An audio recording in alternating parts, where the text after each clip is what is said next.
சைகை மொழி பயிற்சிக்கு உங்கள் அனைவரையும் வரவேற்கிறோம்.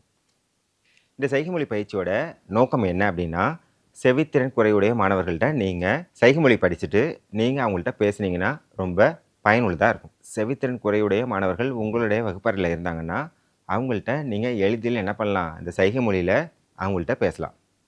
இதனால் அவங்களுக்கு மனசில் ஒரு தன்னம்பிக்கை ஏற்படும். நீங்கள் சைன் லாங்குவேஜில் பேசுகிறதுனால அவங்க நீங்கள் நடத்துகிற பாடங்களை எளிதில் புரிஞ்சுக்கலாம். ரொம்ப பயனுள்ளதாக இருக்கும். இதில் நிறைய பாடங்கள் இருக்குது. ஒரு பாடத்துலேயும் சிம்பிளாக ரொம்ப விளக்கமாக உங்களுக்கு நான் சொல்லித்தருவேன் நான். அதை நீங்கள் மறக்காமல் எல்லாத்தையும் பாருங்கள். தொடர்ந்து அதை பயிற்சி மேற்கொள்ளுங்க. பயிற்சி மேற்கொண்டது இல்லாமல் மாணவர்கள்ட்ட நான் சொல்லிக் கொடுக்குற சைன் லாங்குவேஜ் எல்லாத்தையும் மாணவர்கள்ட்ட நீங்கள் பேசி பழகுங்க. நீங்களும் ஈஸியாக சைன் லாங்குவேஜ் கற்றுக்கலாம். பசங்களுக்கு நீங்கள் பாடம் நடத்துகிறதும் ஈஸியாக சைன் லாங்குவேஜ் சொல்லிக் கொடுத்தீங்கன்னா பசங்களும் ஈஸியாக நல்லா படித்து மேலே வருவாங்க. ஸோ செவித்திறன் குறைவுடைய மாணவர்களுக்கு சைகை மொழி பயிற்சி எப்படி இல்லை பாடம் நடத்தலாம் அப்படிங்கிறத ஃபுல்லாத்தையும் ஒரு பாடத்துலையும் நாங்கள் சொல்லித்தர போகிறோம். நீங்கள் தொடர்ந்து பாருங்கள், தொடர்ந்து அது பயிற்சி மேற்கொள்ளுங்கள். தொடர்ந்து பசங்கள்ட்டையும் செவித்திறன் குறைவுடைய மாணவர்கள்ட்டையும் பேசுங்க. நீங்கள் சைன் லாங்குவேஜில் நல்லா கற்றுக்கிட்டு நல்லா உங்களோட மாணவர்களோட வளர்ச்சிக்கு நீங்கள் உறுதுணையாக இருக்கலாம். நம்ம இப்போ அடுத்து என்ன பார்க்க போகிறோம் அப்படின்னா, ஃபஸ்ட்டு ஆல்ஃபபெட்ஸில் ஆரம்பிக்கலாம். அதாவது ஏபிசிடி ஏலேருந்து இசட் வரலும் எப்படி நம்ம பண்ணலாம். இப்போ சைன் லாங்குவேஜ் அப்படிங்கிறப்போ நம்ம என்ன பண்ணுறோம் அப்படின்னா, இந்தியாவில் நம்ம பார்க்குறது என்னென்னா இந்தியன் சைன் லாங்குவேஜ், சரிங்களா? இப்போ வேர்ல்டு ஃபுல்லும் பார்த்திங்க அப்படின்னா 300க்கும் மேற்பட்ட சைன் லாங்குவேஜ் இருக்குது, அதாவது சைகை மொழி இருக்குது. நம்ம இந்தியாவில் என்ன பண்ணுறோம் அப்படின்னா இந்தியன் சைன் லாங்குவேஜ், அதாவது ISL அப்படின்னு சொல்லுவாங்க, அதான் நம்ம ஃபாலோ பண்ணுறோம். இப்போ வேர்ல்டு ஃபுல்லாக அமெரிக்காவில் எடுத்துக்கிட்டிங்க அப்படின்னா அமெரிக்கன் சைன் லாங்குவேஜ் ASL அப்படின்னு வரும், ஜப்பானீஸில் JSLன்னு வரும், பிரிட்டிஷ் கண்ட்ரிஸ் எல்லாமே என்ன பண்ணுறாங்க அப்படின்னா BSL அப்படிங்கிறத ஃபாலோ பண்ணுவாங்க.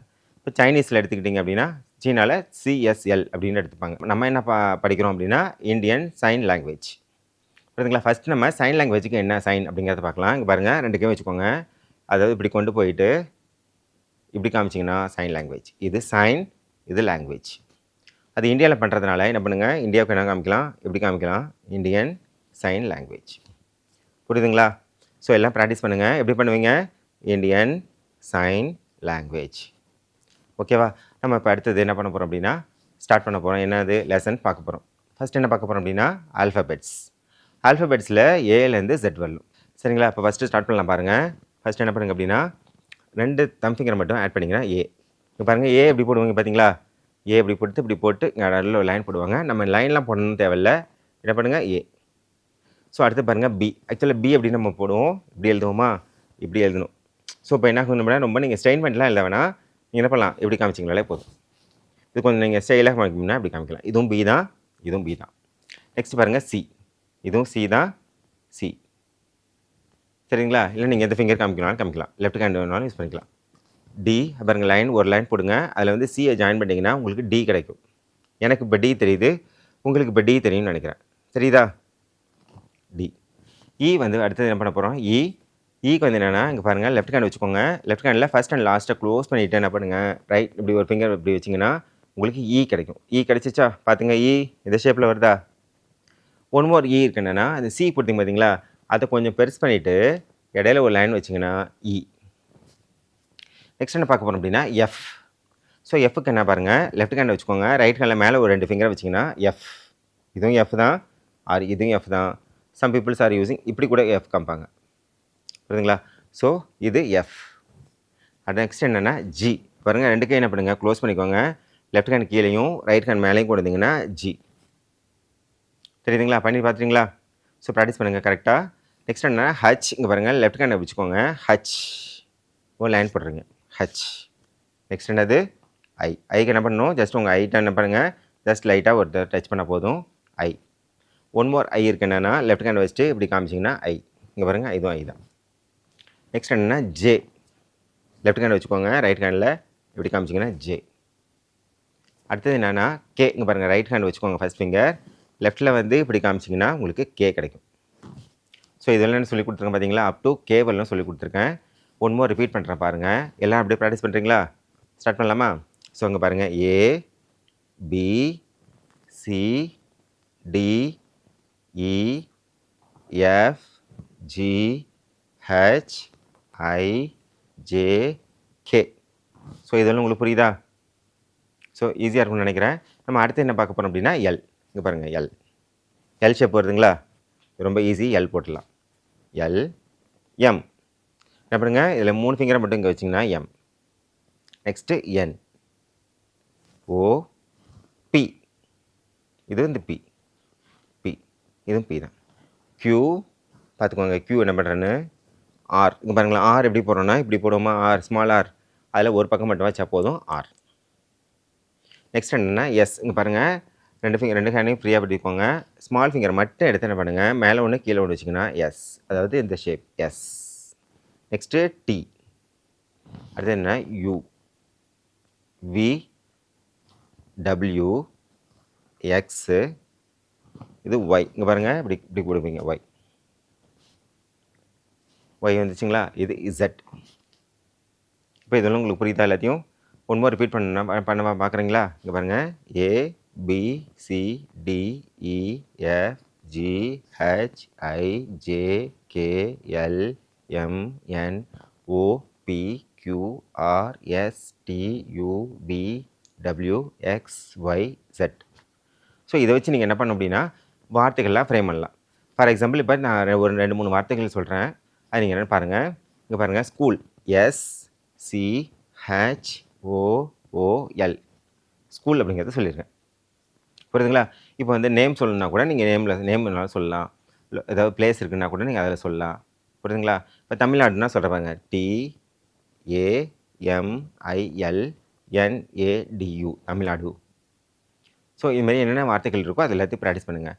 உங்கள்கிட்ட ஏதாவது இங்கிலீஷ் புக் இருக்குது, இல்லை ஏதாவது இங்கிலீஷில் ஏதாவது பேப்பர்ஸ் ஏதாவது இருக்குது அப்படின்னா ஏபிசிடியில் உள்ள இந்த லெட்டர்ஸ் எல்லாத்தையும் நீங்கள் என்ன பண்ணுங்கள், அதை எடுத்துக்கோங்க. ஃபுல்லாக அதில் உள்ளதை கையால் ப்ராக்டிஸ் பண்ணிங்க அப்படின்னா உங்களுக்கு ஈஸியாக ஒரு ½ அன் ஹவரில் என்ன பண்ணலாம், நீங்கள் சைன் லாங்குவேஜில் ஆல்ஃபபெட்ஸ் நீங்கள் கற்றுக்கலாம். சரிங்களா? புரியுதுங்களா? நம்ம இப்போ அடுத்து என்ன பார்க்க போகிறோம் அப்படின்னா நம்பர்ஸ். சரிங்களா? எண்கள், நம்பர்ஸ் அப்படிங்கிறத பற்றி சொல்லித்தர போகிறேன். இதில் எப்படிலாம் அந்த நம்பர்ஸ் அப்படிங்கிறத சைன் லாங்குவேஜில் பண்ணலாம், மாணவர்களுக்கு சொல்லித்தரலாம் அப்படிங்கிறது எல்லாத்தையும் உங்களுக்கு சொல்லித்தர போகிறேன். நீங்கள் பொறுமையாக பாருங்கள். எல்லாத்தையும் நான் சொல்லித்தர சைன் எல்லாத்தையும் நீங்கள் பயிற்சி எடுங்க. சரிங்களா? நீங்கள் ப்ராக்டிஸ் பண்ணால் மட்டுமே இது உங்களுக்கு ஞாபகம் இருக்கும், இல்லைனா மறந்துடும். சரிங்களா? இப்போ ஃபஸ்ட் நம்பர்ஸ் அப்படிங்கிறப்போ என்ன நம்ம பார்க்கலாம் அப்படின்னா ஸ்டார்டிங் நம்பர் நம்ம 0லேருந்து ஸ்டார்ட் பண்ணலாம். 0க்கு என்ன பண்ணுவீங்க நீங்கள், 0. நம்ம ஓ போட்டோம் பார்த்தீங்களா ஆல்ஃபபெட்ஸில். ஸோ 0, 1, 2, 3, 4, 5. ஸோ 5 வரல நகுது அப்படின்னா நமக்கு 5 ஃபிங்கர்ஸ் நம்ம காமிச்சு முடிச்சுக்கலாம். 6க்கு வந்து பார்த்திங்க அப்படின்னா 6, 7, 8, 9 and 10. புரியுதுங்களா? இன்னொரு மெத்தட் இருக்குது பாருங்களேன். 1, 2, 3, 4, 5 சொல்லிடுவாங்க. 6க்கு இப்படி காமிப்பாங்க சில பீப்புள். 7க்கு இப்படி காமிப்பாங்க, 7 இப்படி எழுதி காமிப்பாங்க. 8 இப்படி காமிச்சிட்டு இப்படி எழுதி காமிப்பாங்க. 9க்கு என்ன பண்ணுவாங்க, திரும்பி பழைய இப்படி வருவாங்க. இது 10. ஸோ அதிகமாக என்ன யூஸ் பண்ணுறாங்க அப்படின்னா 0, 1, 2, 3, 4, 5, 6, 7 ஒன்று ஆட் பண்ணுங்கள் 7, இன்னொரு ஃபிங்கர் ஆட் பண்ணால் 8, இன்னொரு ஃபிங்கர் ஆட் பண்ணால் 9 அண்ட் இன்னொரு ஃபிங்கர் ஆட் பண்ணால் 10. இப்போது 10 வந்து என்ன பண்ணுறோம், நம்ம சிங்கிள் ஹேண்டில் காமிக்கலாம், இல்லைனா நீங்கள் டபுள் ஹேண்டில் என்ன செய்யலாம், 10 அப்படின்னு காமிக்கலாம். புரியுதுங்களா? இல்லை 10 அப்படிங்கிறப்போ நீங்கள் எப்படி காமிக்கிறப்போ 1, 0 கூட காமிக்கலாம். 1, 0. 10க்கு அப்புறம் நீங்கள் என்ன பண்ண போகிறீங்க அப்படின்னா 11, 12லாம் வரணுன்னா நீங்கள் ரெண்டு ஹேண்டையும் யூஸ் பண்ணலாம், அப்படி இல்லைனா சிங்கிள் ஹேண்டை யூஸ் பண்ணாலும் பண்ணலாம். ஸோ சிங்கிள் ஹேண்டில் யூஸ் பண்ணணும் அப்படிங்கிறப்போ எப்படி பண்ணுவீங்கன்னா 1, 1 பாருங்கள், 1 பக்கத்துலேயே 1 போட்டுக்கிறீங்க. இன்னொரு 1 இருக்கு என்னென்னா 1. இது 11, இதுவும் 11 தான். இப்படி இல்லை நீங்கள் ரெண்டு கையும் யூஸ் பண்ணணும் அப்படின்னா காமிக்கலாம், இப்படி காமிக்கலாம் 11. புரியுதுங்களா? இது 11, இது 12, 1, 2, 12. இது 1, 3, 13, 14, 15. 16க்கு என்ன செய்வீங்க, 1ம் 6ம் பண்ணுமா, அப்போ 1, 6. 17க்கு 1, 7, 1, 8, 1, 9, 2, 0. ஸோ இப்படியே எப்படி போகும், 30, 40, 50, 60, 70, 80, 90, 100. 100க்கு என்ன செய்கிறீங்க, 1 போட்டு 0, 0, 2 0 போட்டுறீங்க. இது என்ன நீங்கள் செய்யலாம் அப்படின்னா 2 பாயிண்ட் வைக்கிற மாதிரி, அதாவது 1 போட்டு என்ன பண்ணலாம், 0, 0 போடாமல் 2 டாட்ஸ் வைப்பீங்க. இது பாருங்கள், எப்படி வச்சுட்டு இப்படி காமிச்சிங்கன்னா அதுவும் என்னது 0 தான் கன்சிடர் பண்ணிப்பாங்க. அப்போ 1 இப்படி காமிச்சாலும் 100 தான், 1 போட்டு 0, 0 போட்டிங்கனாலும் 100 தான். புரியுதுங்களா? அதுக்கப்புறம் என்ன ஆகும்னா 101, 102ன்னு அப் டு நீங்கள் 1000 வரல போயிட்டே இருக்கலாம். இப்போ ஃபார் எக்ஸாம்பிள் இப்போ நான் வந்து 256 காமிக்கிறேன்னு வச்சுங்களேன், 256. சரியா? இப்போ 375 காமிக்கிறேன்னா 375. ரைட்டா? இப்போ 510 காமிக்கிறேன்னா 510. 675 காமிக்கிறேன் பாருங்க. 675. வேற என்ன காமிக்கலாம்? இப்போ 825 காமிக்கிறேன்னா 825. இப்படியே 1000 போகிறப்ப 1000க்கு வந்து என்ன செய்யலாம்? 1000 அப்படி காமிச்சிக்கலாம். அப்படி இல்லைன்னா என்ன செய்யலாம் நீங்கள்? 1 போட்டு 3 டாட்ஸ் இங்கே பாருங்கள். 1 எப்படி காமிச்சாலும் 1000 தான். ஒன் மோர் 1000 இருக்குது என்னென்னா இங்கே பாருங்கள் இப்படி காமிக்கிறது. 1 போட்டு என்ன செய்கிறீங்க? கீழே இப்படி காமிக்கிறீங்க. ஸோ இது என்ன அப்படின்னா 1 கிலோகிராம். 1 கிலோ 1 கிலோன்னா 1000 கிராமா? அப்போ என்ன செய்கிறோம்? 1 கிலோகிராமுக்கு நம்ம இப்படி காமிக்கிறோம். So 1 kilo. இன்னும் சில பீப்புள்ஸ்லாம் எப்படி காமிப்பாங்கன்னா இப்படி காமிப்பாங்க. இங்கே பாருங்கள் இப்படி இருக்குல்ல, இப்படி காமிப்போம்ல, அதை மேலேருந்து கீழே எப்படி காமிப்பாங்க. ஸோ இதுவும் என்னென்னா இது 1000, 2000, 3000, 4000, 5000 அப்படின்னு இப்படி காமிக்கலன்னா எப்படி காமிக்கலாம்? 1000, 2000, 3000, 4000, 5000 அப்படி காமிச்சாலும் 1000 தான். அது நல்ல சைன் லாங்குவேஜ் தெரிஞ்ச பசங்கள்கிட்ட பேசுனீங்கன்னா இப்போ நான் சொல்கிறது புரியும். இல்லை சரியாக உங்களுக்கு சொல்ல தெரில, மறந்துடுச்சு அப்படிங்கிறப்ப நீங்கள் என்ன செய்யலாம்? சாதாரணமாக 5 போட்டு 000 அப்படி நீங்கள் காமிச்சிக்கலாம். அது எல்லாருக்கும் புரியும். பேசிக் புரியுதுங்களா? இப்போ 1000க்கு அப்புறம் மேலே போகிற நம்பர்லாம் என்ன ஆகுது? 5000, 10,000. 10,000க்கு என்ன செய்வீங்க நீங்கள்? 10 போட்டு 000 அப்படி காமிச்சிக்கலாம். இல்லை 10,000னா என்ன செய்யலாம்? 10 போட்டு கீழே அப்படி காமிக்கிறீங்க. 10,000 போட்டு என்ன செய்யலாம்? 1 போட்டு 40 காமிக்கணும்னாலும் காமிச்சிக்கலாம். ஸோ எப்படி காமிச்சாலும் அது மூணு வழியில் சொல்லியிருக்கேன். இது எல்லாமே என்ன ஆகும் அப்படின்னா அந்த செவித்திறன் குறைவுடைய மாணவர்களுக்கு கண்டிப்பாக இந்த சைகை மொழி புரியும். நான் சொல்லிக் கொடுக்குறது சரியா? இது எப்படி நான் சொல்கிறேன் அப்படின்னா என்னோட அனுபவத்தில் நான் நிறைய பேர்கிட்ட பேசியிருக்கோம். அவங்கள்ட்ட சொல்லி பேசுகிறதுல அவங்க எங்கள்கிட்ட சொன்னதில் நான் உங்கள்கிட்ட சொல்கிறேன். சரிங்களா? அது தவிர நாங்கள் எடுத்த சிறப்பு பயிற்சியில் எங்களுக்கு சொல்லி கொடுத்துருக்காங்க. அதை உங்களுக்கு சொல்கிறோம். சரிங்களா? இப்போ அடுத்தது பார்த்திங்க அப்படின்னா 10,000 வந்துருச்சு, 50,000 வந்துருச்சு, 1 lakh. பாருங்கள், லேக்குக்கு என்ன செய்கிறோம்? எல் போட்டு எல் சேர்த்துக்கிறீங்க. சரிங்களா? இப்போ 2 lakhன்னு வச்சுக்கோங்களேன். 2 கொடுத்து எல் சேர்த்துட்டிங்கன்னா 2 lakh. இந்த 2 lakh அப்படிங்கிறப்போ எதுக்கு சொல்லுவீங்க? அதாவது கேஷ் அமௌண்ட் சொல்கிறீங்கன்னு வச்சுக்கோங்களேன். அப்போ வந்து 2 lakh. புரியுதுங்களா? 5 lakh, 10 lakh, எல். அதிலே கோடிக்கு போணுச்சு அப்படின்னா க்ரோருக்கு என்ன செய்வீங்க? சி சேர்த்துக்கலாம். இப்போ 2 crore, 5 crore, 10 crore, 50 crore. 50 போட்டு சி கொடுத்துட்டு அது என்ன செய்யணும்? அது என்ன அப்படிங்கிறத நீங்கள் சைனில் சொல்லி ஆகணும். இப்போ அது கேஷாக இருக்கலாம், புரியுதுங்களா? வேறு ஏதாவது பேப்பர்ஸாக இருக்கலாம். அது என்ன வேல்யூ, என்ன ஆப்ஜெக்டோ அதை நீங்கள் அதெல்லாம் சேர்த்துக்கணும். Add on sign. புரியுதுங்களா? இப்போ இதில் என்ன சொல்லியிருக்கேன்? 0லேருந்து நம்ம க்ரோர்ஸ் வரலும் பார்த்துருக்கோம். இந்த நம்பர்ஸ்லாம் இப்போ எங்கெங்கெல்லாம் அதை யூஸ் பண்ணுறோம் அப்படிங்கிறத அடுத்து பார்க்கலாம். சரிங்களா? இப்போ அடுத்தது நம்பர்ஸ் அப்படிங்கிறப்போ எங்கே வரும்? ஜென்ரலாக நீங்கள் பாருங்களேன். இப்போ வந்து நீங்கள் வந்து கிளாஸ் எடுக்கிறீங்க பசங்களுக்கு அப்படிங்கிறப்போ மேக்ஸ் எடுக்கிறீங்க வச்சுக்கோங்களேன். இப்போ கணிதம் நடத்துகிறீங்க அப்படிங்கன்னா அதில் நிறைய எண்கள்லாம் வரும். இப்போ ஃபார் எக்ஸாம்பிள் 2 ப்ளஸ் போடணும்னு வச்சுங்களேன். ப்ளஸ்ஸுக்கு என்ன சிம்பிள்? இப்படி போடுவோம். ப்ளஸ்ஸு நம்ம என்ன செய்கிறோம்? இப்படி செய்கிறோம். ப்ளஸ் 3 ஈக்குவல் டு என்னது? 5 அப்படின்னு ஆன்சர் சொல்லுவாங்க. புரியுதுங்களா? இதே நீங்கள் வந்து மைனஸ் பண்ணணுன்னா 10 மைனஸ் 5 என்ன ஆன்சர் வரும்? 5 அப்படின்னு ஆன்சர் சொல்லுவாங்க. புரியுதுங்களா? மல்டிப்ளை பண்ணணும்னு வச்சுக்கோங்களேன். 5 × 2 கொடுத்தீங்கன்னா என்ன ஆகுது? 10 அப்படின்னு சொல்ல போகிறாங்க.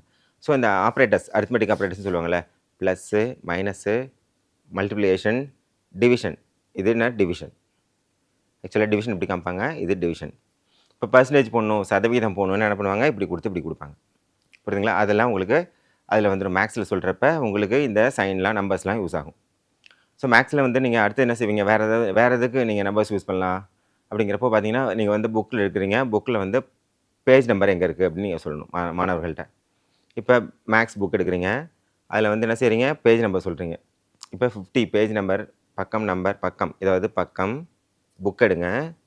புக்கில் பக்கம் நம்பர் என்னது? 50 ஓப்பன் பண்ணுங்கள். அதில் கொஸ்டின் நம்பர் 4 பாருங்கள் அப்படின்னு சொல்லலாம். புரியுதுங்களா? இப்போ நாளைக்கு தேர்வு என்னென்னா question number 10, question number 11, question number 12. இது 3த்தையும் என்ன பண்ணுங்க அப்படின்னா 3 கொஸ்டின் படிச்சுட்டு வாங்க, நாளைக்கு எக்ஸாம் இருக்குது அப்படின்னு நீங்கள் சொல்லலாம். புரியுதுங்களா? அதுக்கு என்னது? பேஜ் நம்பர், அப்புறம் உள்ளே இருக்கிற கொஸ்டின் நம்பர். வேறு எங்கெல்லாம் நீங்கள் நம்பர் யூஸ் பண்ணலாம் சொல்லுங்களேன். இப்போ வந்து மார்க் எடுத்திருக்கான். இப்போ எக்ஸாம் நடத்திட்டீங்க, அதில் வந்து நீங்கள் மார்க் போட்டிங்க. இதுக்கு வந்து என்னென்னா மார்க்னு சொல்லுவாங்க.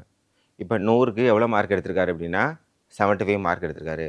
அப்போ மார்க்குக்கு நீங்கள் என்ன சொல்லலாம்? நீங்கள் இந்த நம்பர்ஸை நீங்கள் சைன் லாங்குவேஜ் யூஸ் பண்ணலாம். வேறு எதுக்கு நீங்கள் யூஸ் பண்ணலாம் நீங்கள் அப்படின்னா உங்கள் மாணவர்களுக்கு ரோல் நம்பர் கொடுத்துருக்காங்க, அதாவது வரிசை எண் கொடுத்துருக்காங்க அப்படின்னா அந்த மாணவர்களோட நம்பர் என்ன பண்ணுவாங்க? அது ஐடி கார்டில் நம்பர் இருக்கும். அந்த நம்பரை வந்து நீங்கள் காமிக்கலாம். இப்போ ஃபார் எக்ஸாம்பிள் இப்போ வந்து 20252123 அப்படின்னு நம்பர் இருக்குன்னா, அது நீங்கள் என்ன செய்யலாம், ஒவ்வொரு மாணவருக்கும் ஒரு நம்பர் இருக்கும். அந்த நம்பரை வந்து நீங்கள் என்ன பண்ணலாம், சைகை மொழியில் அந்த பசங்கள்கிட்ட சொன்னீங்கன்னா, அவங்க யார் அந்த ரோல் நம்பர் இருக்கோ அவங்க வந்து ரெஸ்பாண்ட் பண்ணுவாங்க. புரியுதுங்களா? அதனால் மாணவர்களோட நம்பருக்கும் மாணவர்களோட வரிசை எண்ணுக்கும் நீங்கள் என்ன செய்யலாம், இந்த சைகை மொழியில் உள்ள நம்பர்ஸை யூஸ் பண்ணி அந்த பசங்களை நீங்கள் கூப்பிடலாம். ஸோ மாணவர்களுக்கு நம்பருக்கும் கூப்பிடலாம், பேஜ் நம்பர் சொன்னேன் பார்த்தீங்களா, அதுக்கும் நீங்கள் சொல்லலாம், மார்க்குக்கும் சொல்லலாம், எக்ஸாமுக்கும் சொல்லலாம், எல்லாத்துக்கும் ஸ்கூல் லெட்டர் எல்லாத்துக்கும் சொல்லலாம். அது தவிர வேறு எதுக்கு நீங்கள் ஸ்கூலில் பள்ளிக்கல்வியில் நம்ம ஸ்கூலில் எதில் யூஸ் பண்ண போகிறோன்னா, ரூம் நம்பர் இருக்குது. புரியுதுங்களா? ரூம் நம்பர் பார்த்தீங்கன்னா, உங்கள் ஸ்கூல் வந்து 2, 3 பில்டிங் இருக்குன்னு வச்சுங்களேன். மேலே ஃப்ளோர் இருக்குன்னா, செகண்ட் ஃப்ளோர் மேலே வந்து செகண்ட் ஃப்ளோர் போங்க. ரூம் நம்பர் 205க்கு நீங்கள் போ, 206ல் எக்ஸாம் இருக்குது போங்க அப்படின்னு சொல்லலாம். புரியுதுங்களா? அடுத்து நம்ம எதுக்கு நம்ம நம்பர்ஸ் யூஸ் பண்ணலாம் அப்படின்னா, டேட். இப்போ தேதியெலாம் வருதுன்னா, இன்றைக்கி என்ன டேட் அப்படிங்கிறத நீங்கள் சொல்லணும் அப்படின்னா, இந்த டேட்டை வந்து நீங்கள் என்ன செய்யலாம், சொல்லலாம். இப்போ ஃபார் எக்ஸாம்பிள் 25 இந்த பாருங்க 25 ஸ்லாஷ், அதாவது ஸ்லாஷ் போடுறது, அதாவது சின்ன இல்லை ஹைஃபன் சிம்பிள் கூட போட்டுக்கலாம். 25 இப்படி கொடுத்து 10/2025 இதுக்கு டேட்டுக்கு நீங்கள் சொல்லலாம். புரியுதுங்களா? இப்போ அடுத்தது நீங்கள் ஏதோ ஒரு எக்ஸாம் இருக்குது, அந்த எக்ஸாமுக்கு நீங்கள் சொல்லணும், அந்த டேட்டுக்கு எக்ஸாமுக்கு வாங்க அப்படின்னு சொல்லணும். இப்போ எக்ஸாம் டேட்டை வந்து எப்படி நீங்கள் சொல்ல போகிறீங்க அப்படின்னா, இப்போ ஃபார் எக்ஸாம்பிள் 5ஆம் தேதி எக்ஸாம்னு வச்சுங்களேன். 5 ஸ்லாஷ் கொடுத்து என்ன செய்வீங்க, 11/2025 எக்ஸாம் இருக்குது, எல்லோரும் வந்துடுங்க. புரியுதுங்களா? அப்போ அங்கேயும் நீங்கள் என்ன பண்ணலாம், நீங்கள் டேட் சொல்கிறப்பையும் நீங்கள் அதை சொல்லலாம். வெளியில் நீங்கள் ஜென்ரலாக பார்க்குறீங்க அப்படிங்கிறப்போ வேறு எங்கெங்கெல்லாம் இந்த நம்பர்ஸுங்க அப்படிங்கிறது யூஸ் ஆகும், நீங்கள் சொல்லுங்கள் பார்க்கலாம். ஏதாவது ஐடியா இருக்கா, சொல்லுங்கள். தெரியலையா? வேறு எங்கெங்கே யூஸ் பண்ணலாம், நீங்கள் வந்து இப்போ ஃபோன் நம்பர் சொல்லணும், உங்கள் மாணவர்களோட ஃபோன் நம்பர் நீங்கள் சொல்லணும், மொபைல் நம்பர் சொல்லணும்னா அந்த 10 நம்பர் இருக்குது பார்த்தீங்களா, அந்த 10 நம்பர் நீங்கள் என்ன பண்ணலாம், என்ன நம்பரோ 987654 அப்படின்னு என்ன நம்பர் இருக்கோ அந்த நம்பர் நீங்கள் வரிசையாக சொல்லலாம். அது தவிர நீங்கள் ஏதாவது பஸ் நம்பர் சொல்லணும் அப்படின்னா அந்த பஸ் நம்பர் சொல்லலாம். புரியுதுங்களா? இல்லை பைக்கில் உள்ள நம்பர் இருந்ததுன்னா பைக் நம்பர், உங்கள் பைக் நம்பர் சொல்லலாம், கார் நம்பர் சொல்லலாம். புரியுதுங்களா? ஸோ இது எல்லாத்துக்குமே என்னது அப்படின்னா, அந்த பையனோட வெயிட் என்ன, ஹைட் என்ன அப்படிங்கிறத கூட நீங்கள் என்ன பண்ணலாம், நம்பர்ஸ் யூஸ் பண்ணி சொல்லலாம். இப்படி நம்ம சொல்லிகிட்டே போகலாம். நம்பர்ஸோட பயன்கள்ங்கிறது பார்த்தீங்க அப்படின்னா நிறைய இருக்குது. ஆனால் இப்போ நீங்கள் கற்றுக்கிற 0லேருந்து உள்ள நம்ம சொல்லிக் கொடுத்த நம்பர்ஸ் வந்து பார்த்தீங்கன்னா, பின்னாடி நீங்கள் உங்கள் பசங்களுக்கு நிறைய விதத்தில் இந்த நம்பர்ஸுங்கிறது யூஸ் ஆகும். அப்போ நீங்கள் எல்லா இடத்துலையும் என்ன ஆகும் அப்படின்னா, இந்த நம்பர்ஸுங்கிறது கண்டிப்பாக உங்களுக்கு பசங்கள்கிட்ட சொல்கிறதுக்கு யூஸ் ஆகும். சரிங்களா? இது எல்லாத்தையும் நீங்கள் என்ன பண்ணுங்கள், தொடர்ந்து பயிற்சி மேற்கொள்ளுங்கள். அடுத்த சைன் லாங்குவேஜ் வீடியோவில் வேறு ஒரு சைனில் உங்களுக்கு திரும்பி வந்து உங்களை சந்திக்கிறேன். நன்றி, வணக்கம்.